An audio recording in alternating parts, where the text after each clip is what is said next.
when we are not engaged, when our senses, which is eyes, ears, hands, are not engaged, listening to music, you may think you're doing nothing, but your brain is processing the sound waves. So listening to music, no matter how relaxing it is, you are busy. Your brain is busy. You disengage from all of that. You can stare out a blank wall or the window if you want to. Let your mind do its thing. Welcome to You Belong in the C-Suite podcast. You are ambitious in life and in your career, but something is missing. You want to bring more of your passion to what you do. Because let's be honest, you pour a ton into your work, and it needs to mean more. I'm your host, Laura Eigel. I'm a mom, wife, PhD, coach, advocate, introvert, and indoor rowing fanatic. I'm passionate about living a life that's in line with my values. We'll give you the actionable tips and tools you need to lead with your values, make a difference, and have career success. The world needs more diversity and authenticity in the top jobs at organizations. Your leadership belongs there. You belong in the C-Suite.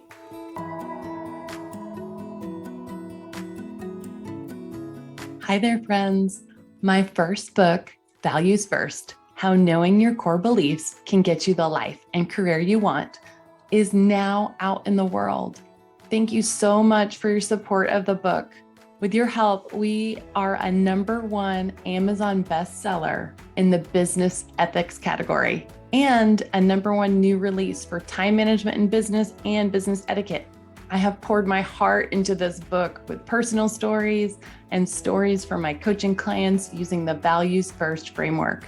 Between the constant pressure of job performance and demands on your time, it's easy to lose sight of your values, letting them shift out of alignment. Those simple misalignments are keeping you from feeling joyful and fulfilled.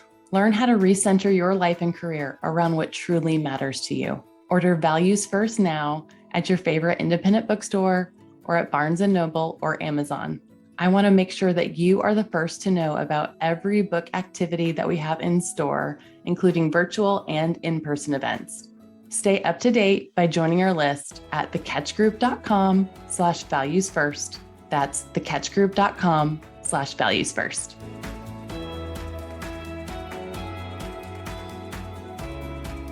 Welcome to the You Belong in the C-Suite podcast. I'm excited to introduce you to our guest, Jinny Uppal. Today, we are talking about a topic that may seem controversial: the idea of strategic inaction. Jinny is no stranger to driving innovative thinking. She has honed her 20+ years of experience in driving transformational growth by challenging existing norms at Fortune 500 companies like Kohl's, Macy's, and IBM. As a business and tech growth strategist, board advisor, and thought leader, she continues to pave innovative paths to progress and success, and most recently served in the role of Vice President of Strategy at a $12 billion North American retailer, Bed Bath & Beyond. Originally from Mumbai, Jinny is a graduate of Florida International University and Harvard Business School. In 2016, she took a sabbatical and worked with artists in Morocco to help them monetize their work. Jinny has been a practitioner of Vedic and Buddhist meditation and breathwork since 2008. In our conversation, we talked about the history of the hustle culture and why it doesn't work now, the impacts of the pandemic on work, and the idea of strategic inaction, especially in times of crisis, as the best way to get results. I know I always talk about the importance of taking action, no matter how big or small. So this topic is very interesting to me. What if the best action is taking no action? Let's get started.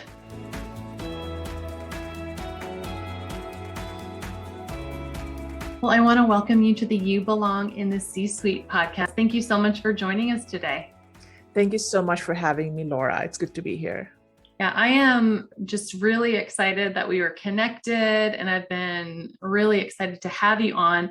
I think the topic that we are going to talk about today is interesting because it might seem a bit controversial. It definitely goes against a lot of the things that we have been told And that's why I think it's even more important because I think this is the content that we need right now, especially with the Great Resignation. But before we get into some of the content, can you tell our audience a little bit more about yourself?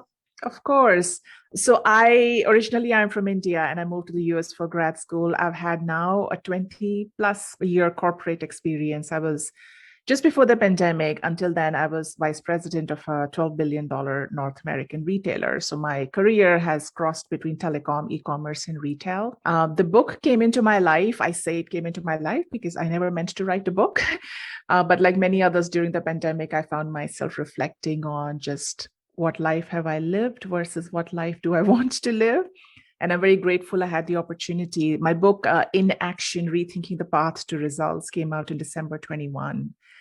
So I've been talking about the book, and it just turns out, like you said, the timing worked out rather unexpectedly for me because the book has been received, I think, much better than had I written it 10 years ago when the narrative was all about the hustle culture at go, go, go. And now people are more receptive to listening to the idea that taking short breaks, reflecting is good for you, not just for the sake of it, but to actually get you to your results. So I'm very happy to be here and talking more about it with you. I'm so excited to talk to you more about the concepts in your book, and not just a book, but an award-winning book. Congratulations. Thank you. I'm pretty excited. As a first-time author, of course, I did not expect to win awards, but as of today, it has won 3 awards. So I'm really happy about that too. Yeah, it's exciting. It's exciting. So let's dive in. But before we go forward, let's kind of talk about the consequences maybe of this hustle culture. And we talk about hustle culture. It's like, I feel like it's honoring like the grind, the work, doing all the things, right? And there's kind of some heroics about that.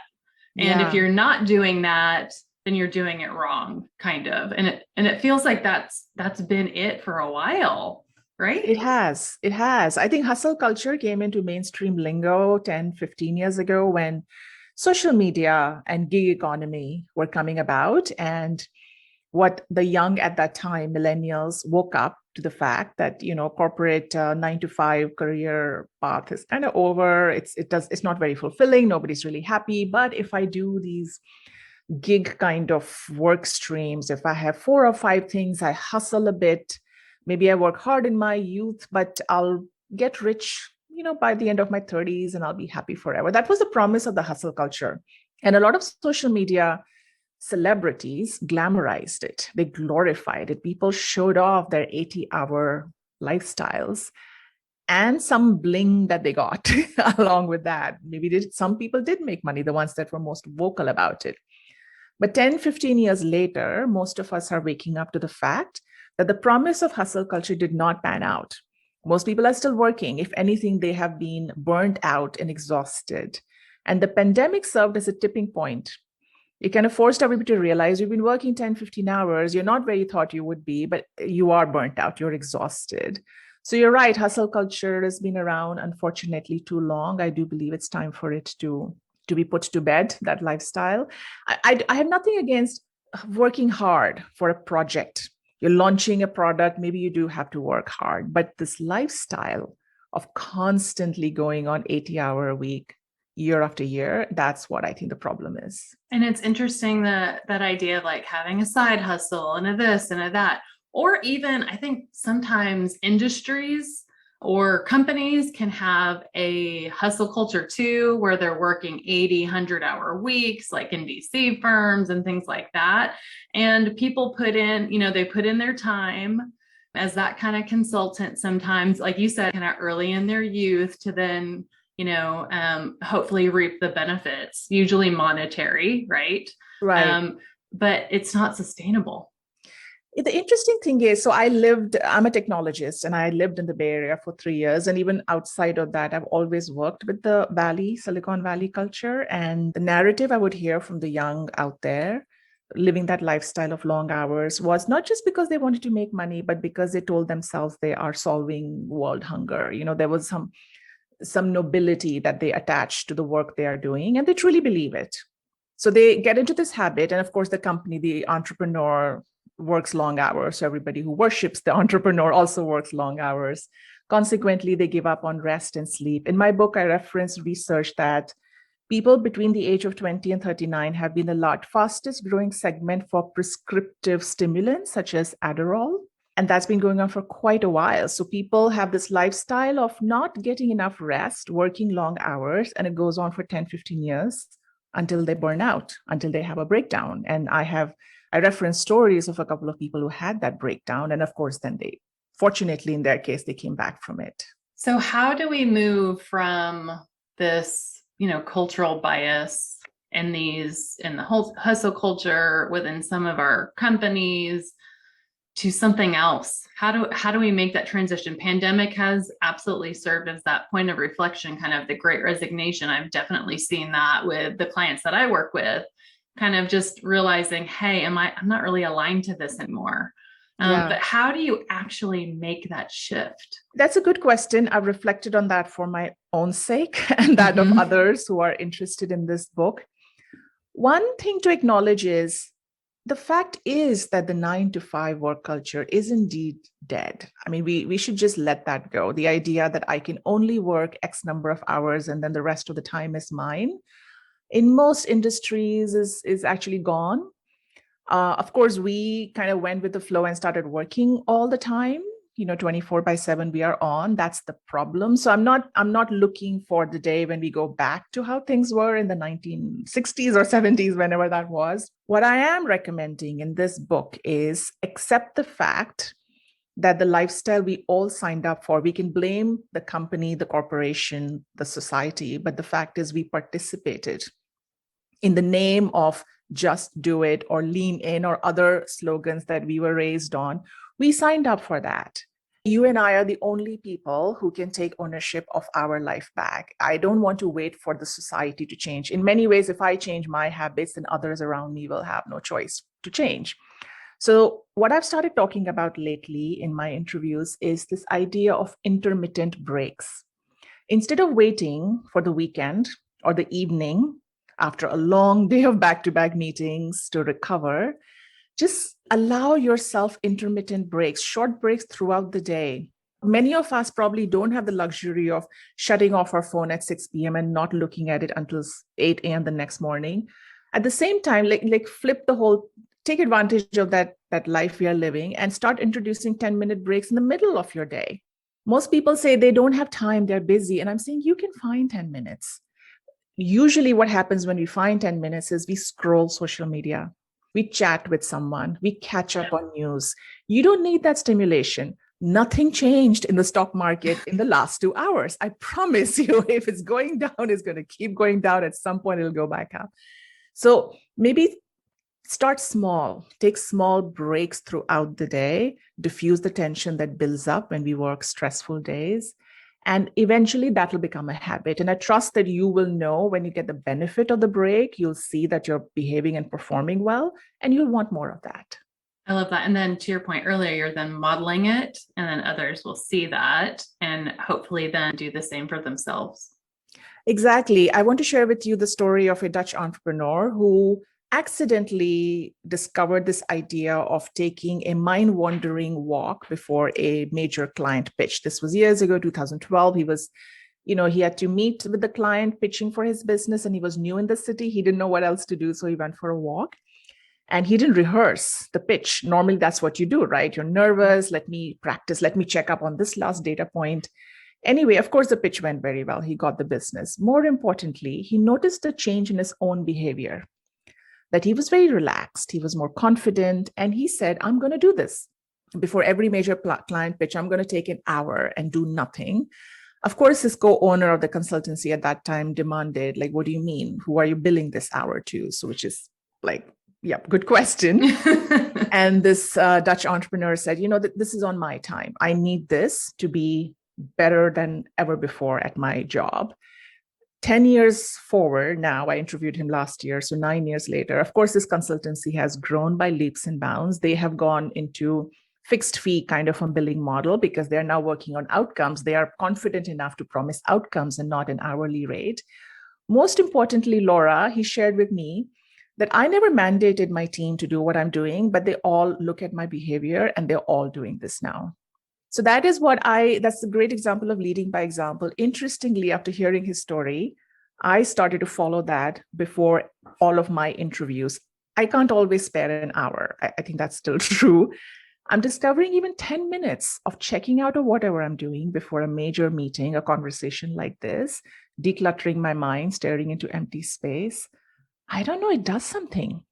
It's powerful, it's magical, and it works. So yeah, you can't mandate, you can make other people behave differently, but you can behave differently. So tell me more about mind wandering and what does that literally look like? Is it walking outside and not having any like stimuli, like no headphones, no phone, no, like what are you literally doing if somebody's Right. doing this? Like That's such a great question. foreign concept to some. Yeah, like a trick question or something. Like, what are you doing when you're doing nothing?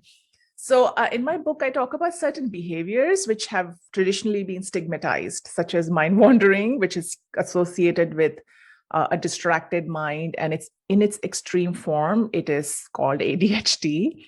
So people always think of mind wandering as a bad thing. I talk about laziness and procrastination, about how these are, if leveraged correctly, these are actually tools to unleash creativity and creative ideas in your mind. So think of, people often tell me I get my best ideas in the shower or when I'm driving, where your whole system is not as engaged. I define mind wandering. I actually came across neuroscience research, which I reference in the book. What they really found out is when we are not engaged, when our senses, which is eyes, ears, hands, are not engaged, listening to music, you may think you're doing nothing, but your brain is processing the sound waves. So listening to music, no matter how relaxing it is, you are busy. Your brain is busy. You disengage from all of that. You can stare out a blank wall or the window if you want to. Let your mind do its thing. So there are parts of the brain that light up. They're called the default mode network.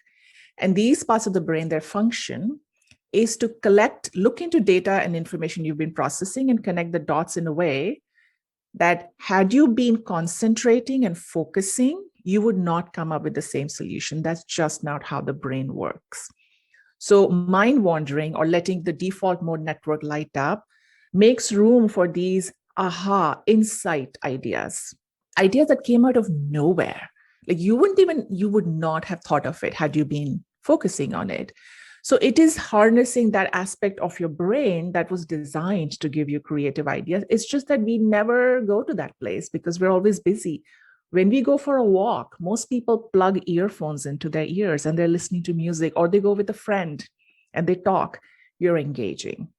So simplest case of mind wandering is sit and stare at a blank wall. It'll feel awkward. I started doing it. It was super awkward. So in the beginning, maybe do it in a private place where you're not going to be embarrassed about sitting there staring at nothing. But over time, now when I go to the coffee shop, I don't care. Like I'm tuning out, and that's okay. So give it a try and tell me how it goes for you. Yeah, I will. I remember the first time I was just taking a walk and it was by force. I always bring my phone and my earbuds or whatever on a walk. Sometimes I'm with the dog, which is another distraction, or sometimes I'm just by myself and I take walks daily, just as a break, right? To have sometimes some thinking time just to get outside, move my body. And my phone died. And so Yeah. I didn't. So I was like, oh, am I going to be able to have a walk without music or a Will you podcast? survive? Am I going to be able to do this? Like, it was surprising how much I really thought it was going to impact the enjoyment of my walk. And of course, it was more enjoyable, right? Because I didn't have that. But at first, it's almost like this little panic. Oh, how do I do this? And it was really great being with my thoughts and looking at a bird or, whatever it is.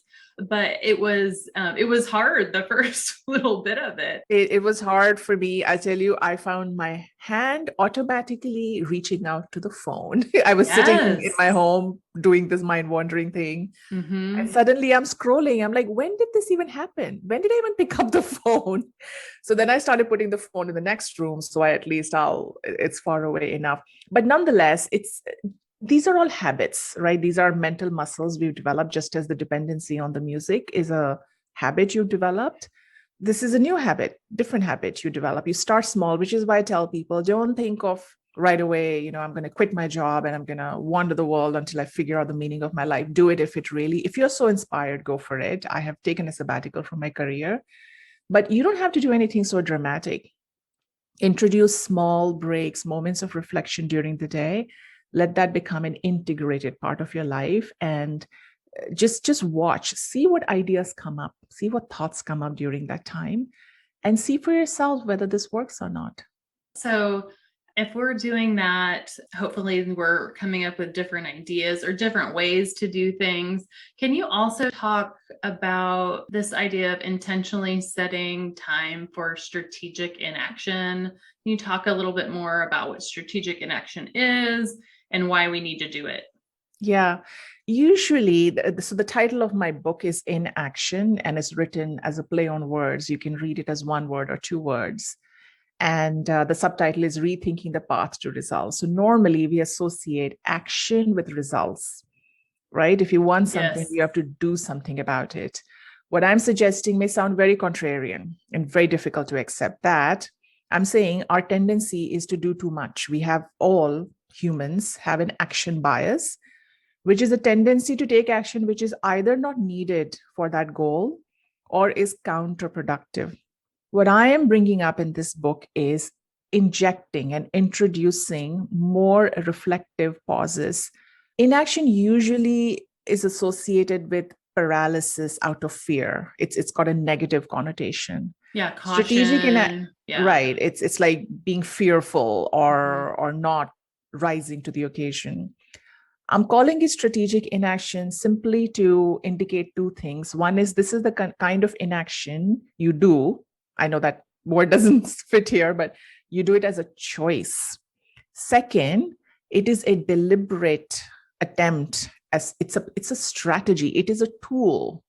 Just as action is a tool in your toolkit to get to results, strategic inaction is a tool. Don't underestimate what can happen when you employ strategic inaction. So then the question I get is, so what does that look like? How do I do strategic inaction? My book is really more descriptive in the sense it's to raise awareness first. First, you've got to get the concept. When it comes to techniques, in the book, I have stories of people employing a few seconds of verbal silence in the middle of a conversation, an argument, a negotiation. And there is research that when people are negotiating and they employ verbal silence of just a few seconds, the outcome of the negotiation is both parties seem to get more. That the expanded pie mindset is lingo in the world of negotiation, where instead of just dividing the pie, we'll collaborate and grow the pie so each party gets more. And they found that people who employ more strategic moments of silence, verbal silence. So that's an example of strategic inaction. In the book, I have a story of a CEO who was informed about the death of a child on a machine made by his company. It was a medical imaging company. And instead of firing off from the crisis playbook, he went for a walk. And on the walk, he came up with some ideas. Of course, he did what he had to do. Great story, which is why it's in the book. But that's another example. So strategic inaction it's like you'll know when you need to step back. In the book, there are stories of how people employ it, and you can read the book for inspiration. But I'm not recommending a formula of these are 10 things to be strategically inactive. It's more raising awareness why every now and then stopping, stepping back, reflecting will get you there faster. I love this concept, and I'm not surprised that people want to know how to do it because it's more action, right? Right. So, but the right action is the pause. Sometimes the right action is no action. Is And no we are just action. not habituated. Our habit is to keep doing. We are uncomfortable with the pause. Like you said, you're uncomfortable when there's no music. So the book is really about raising awareness that we have become uncomfortable with pauses. And the idea is to become comfortable. Then the actual technique or the tactic, it'll come up on its own. Trust that your system knows when to take a step back if you allow it to. And I like how you mentioned that CEO in that story you just referenced was still able to use it during crisis, right? Yeah, which is a classic moment where everybody expects action, and there are crisis playbooks. And the CEO, I've known him for more than 10 years. I asked him, what does the crisis playbook say? Because for a healthcare company, of course, they expect some crises. And he said, issue a gag order, call an emergency staff meeting, lawyer up, play defense, right? That's what you do. And he instead went for a walk. And he very explicitly told me, I want you to go for a walk to become conversant with what is a once in a lifetime situation, the death of a child. He wanted to become familiar with what just happened. And then and he said, I knew that I will be bombarded with advice. And I didn't want that advice right away. I wanted to be connected with the situation first. And of course, what he did in that case was instead of lawyering up, he actually flew to the scene of the incident. And I'll summarize the story. His actions landed up establishing a lot of trust and partnership with the hospital where it happened, the parent, the single mother. And he could have said, this is not my problem. He could have sent a lawyer, but he went himself, and he went with a scientist to understand what happened rather than a lawyer. Anyway, his company was absolved of the responsibility of the death. But in the process, imagine the credibility he built in the marketplace and with his customers, that I am truly here for you. Healthcare companies are constantly advertising, we are here for you. Here was a CEO who actually lived that, he walked that talk.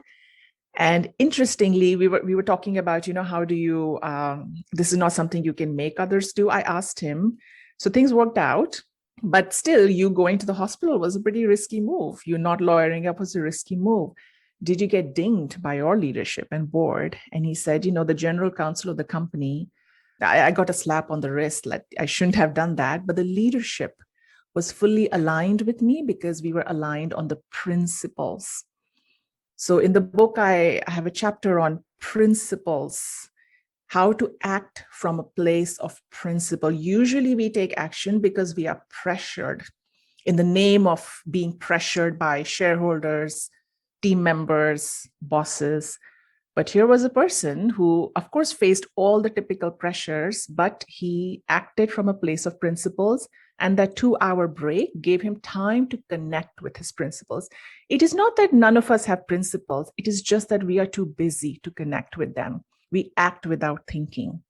And then we, of course, the message that sends to the world is that we don't have principles, but we do. It's just that we never connected with them. Yes, I'm resonating with this so much. And the language that I use in my content is values, but values and principles, similar. Yeah. Very similar. So this idea of taking this intentional pause to ground yourself in principles and or values. And really, to me, that story also feels just human and empathetic, right? To lead you to the right decision and the right action that you will eventually take after that pause. Right. And it's important for me to communicate that the book, again, isn't about doing the right thing for the sake of it. It is to get results. In this case, the CEO, a whole bunch of stuff happened. Things are fine. He comes back. He asked the single mother, would you please share your story with my team? And by now they have, of course, a relationship of trust. And she shared her story with his team of 1,000 people. They were so inspired. These are people who work with machines all day, right? They have a job. They're like, we tend to mindlessly do whatever we are doing. They were so inspired by her story that they initiated a whole bunch of quality improvement programs, even though they were not at fault. And the CEO told me, if I had to mandate quality improvement, I'd be spending a ton of money and it would be my problem to solve. But in a way, he did nothing, right? He acted from his principles. He took organic actions, and he saved a ton of money, and he preempted future problems with quality without waiting for something to actually go bad. So all the stories in my book are not about sitting on a moral high ground and doing good things. It's about driving results, because if you don't have results, then unfortunately in this world you won't be around very long if you can't Right. drive results. So I am talking about strategic inaction, which is why I call it strategic. It's a strategy to get results. And I know it sounds awkward and difficult to believe, but anyway, I'm convinced, because I've spoken to enough people and I've referenced enough research, that it is a strategy. At this time of the recording, we're in Mental Health Awareness Month. And so I want to ask you, how can strategic inaction help with our current mental health crisis? I believe the current mental health crisis has many causes. There are some genuine issues in people's lives in the world. At the end of the day, I think the fact that the lives we live are only more complex than ever before, and probably will become more complex. And the fact that we are constantly in a go mode and bombarded with all the negative news is a very big contributor to mental health. And what I'm talking about is taking a break, stepping back, and disconnecting from all of these stressful stimulants. To me, it is almost necessary now. I wish I could prescribe people 10-minute breaks every 2 hours, like they do for airline pilots in hospital. People who work in hospitals, they just make you take a break. And I wish I could do that for everyone. Every hour, you take a 5-minute break. I don't care, do nothing. So I feel, if anything, now it has become even more urgent that we give ourselves the break that we need, so that we don't drive ourselves to exhaustion and fatigue, as we often do. Absolutely. The next question I have for you is about this idea. It feels like there's kind of adjacent things that could be interesting to this, kind of like delegation, this idea of doing things, maybe not yourself, letting other people do them, letting other people empower them to so you don't take the action yourself. What are your thoughts about how to utilize this concept with delegating too? Right. So in the chapter on laziness, I talk about delegation as an example, or as a manifestation, in the sense laziness sounds negative, but very often you have to want to not do everything. There are people who want to do everything, and that is the fastest way to exhaustion, is when you really are convinced that I have to do everything and I want to do everything. You've got to choose to be lazy in certain aspects and choose to delegate. And those who've lived the corporate life, which many of your listeners have, you know that the way to get to higher levels in the corporate landscape are to delegate more and more. And in the beginning, it's very hard. Yes. I remember the first time I made director, I used to love, I was in an e-commerce company. I used to love hanging out with the merchants. I knew their whole life story and how they operate. And my job was to build technology. And then I became a director. I had engineering reporting into me. So now I remember my team, my direct reports would come tell me stories about the merchant, whatever happened. And I would feel so bad. I would feel like I'm not part of the action anymore. But that's what it takes. The further up in the corporate ladder or any aspect of life you go, the more you have to let go. You have to let other people do their job and coach them and support them, but step back. Don't interfere. Yeah, I love this whole idea of you not having to do it all, whether it's what all the actions that you want to take, not doing it all right now, to take a step back, but then also in action can look like delegating, and it absolutely it should. I think sometimes we think that I can do it faster myself than teaching someone, and we know the adage, teach them to fish, all those kinds of things.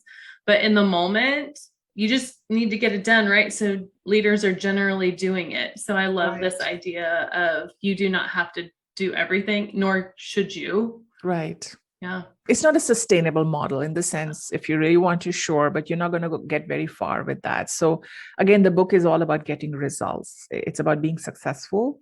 And the bigger and bolder your ambition is, the more you're going to have to embrace thoughtful pauses. Without it, you won't get very far. That's my observation and learning. Yeah, agree. That idea of getting results through others, through delegation too, for sure.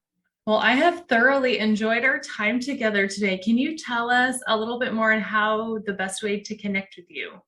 I love hearing from people. I fully acknowledge some of these ideas are pretty contrarian. So I would love to hear from people whether you agree or disagree. I'm fairly easy to find. My name is unique, Jinny Uppal. So my website, JINNYUPPAL.com, is a good place to start and contact me. And I'm on LinkedIn, I'm on Twitter, Instagram, I'm Jinny Uppal everywhere. And my book is out there. It's on Amazon. I also have a limited edition signed copy offer on my internet. So yeah, I would love to hear from people on any topic they want to discuss. Awesome. Thank you so much for being here today, sharing your ideas and your experiences and those of your clients as well. And we'll put all of those links in the show notes too. And I just thank you so much for your time today.